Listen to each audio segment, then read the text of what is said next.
just west of Silver Creek. Mary Aston, are you around anywhere? Oh, yes I am. Good evening to everybody. How are you tonight? I'm sorry if I seem a little bit discombobulated. You see, I was straightening my husband's office. My husband is the Justice of the Peace, you see, and I'm his clerk. So I was straightening up and I ran across this letter from my brother John, who lives down the river in Hendersonville. And I do want to share some things in this letter with you all. But first of all, oh my goodness sake, Mary Carson Aston, where are your manners? Does anybody here need to be hitched? Anybody? No? Well, if you do, you must wait a while because my husband will be back. He's practicing with the militia. Now, speaking of marriage, Richard, my husband and I, we've been married for 5 years. We were married in 1807. Now it's 1812, and we have a wee little baby, Nania. So, she's back sleeping. As you know, every good mother needs a break now and then. That's for sure. The cabin that you see, that's where my husband's office is. It was built by me father. And me father, what he did was he would ferry the Indians across the Ohio River so that they could trade at the fort, especially when the Gudford was too high to pass. Aye, he loved his job, and I loved my father. When he passed away, he passed the cabin on to me mother, me husband, Richard. So I'm a very lucky lady indeed. Now back to this letter. John, my brother, lives down in Hendersonville, and I got it to him 3 months after the incident happened. Let me tell you, 1811 was a very odd year. First of all, the sun was bright in the sky, as bright as a copper penny, and then there was an object that came across the sun. Maybe it was the moon. I don't really know. Came across the sun and it was black as night. Very, very scary.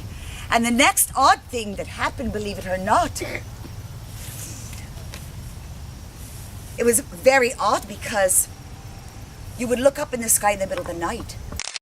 You would see a big shining star with 2 tails, mind you. And I'm thinking to myself, what is going on in our heavens? What does the Lord have in store for us?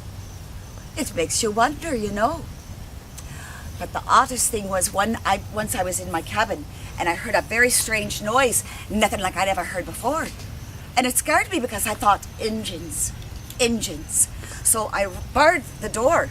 But curiosity killed the cat. It did. Out I went, and I went to the bank, and what do I see there but a very, very long boat. Huge boat.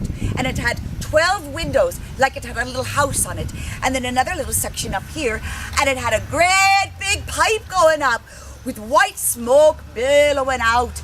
I thought surely there's a leprechaun in there smoking away. It had a that went round and around, and it made the most horrible noise you ever want to hear. Well, I watched it going down the Ohio River. I watched it as far as I could see. I was so excited I wanted to tell somebody, but there wasn't anybody around to tell, you see.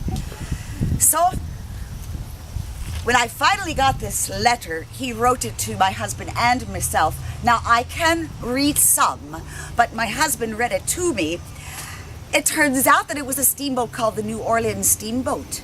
It was the first steamboat to go down the Ohio River. It was built up there in Pittsburgh by a man named Livingston and Fulton. And the man that guided the boat was a man named Roosevelt. Aye. And down the river they came, and they stopped in Louisville because they could not get, it was not deep enough for them to go over the falls of the Ohio, so they had to wait.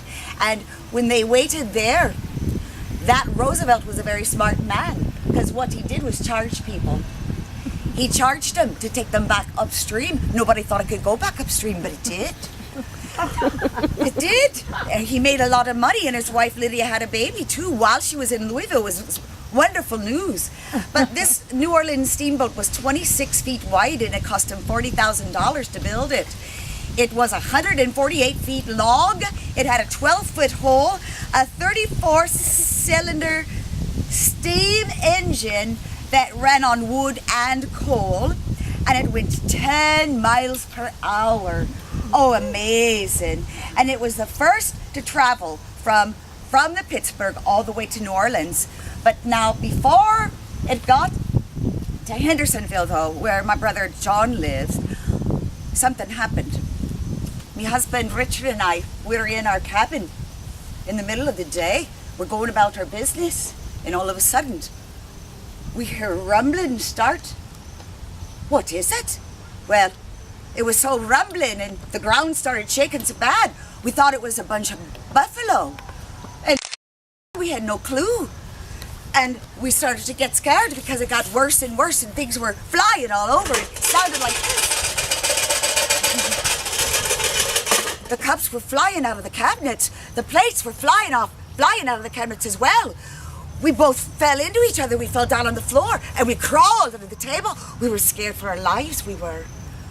Well, it turned out that my brother John in the letter said that it was a. Wait a minute. He said that it was earthquake. An earthquake? But he said the boat made it okay because on the river it would go like this with the water, so it was easier for them. But over in Louisville, they say the chimney's gone. Some houses gone. And some parts of the river became difficult to navigate. The trees fell into the river. Very interesting. Very strange times. Very odd. Well, then, speaking of the Indians, though, this is the worst. About 3 months ago, my husband got called away. He's in the militia. He got called away to go look for the Shawnee. He had to go to Pigeon Roost, because what happened at Pigeon Roost was, unfortunately, there was a massacre there. They had a little settlement there.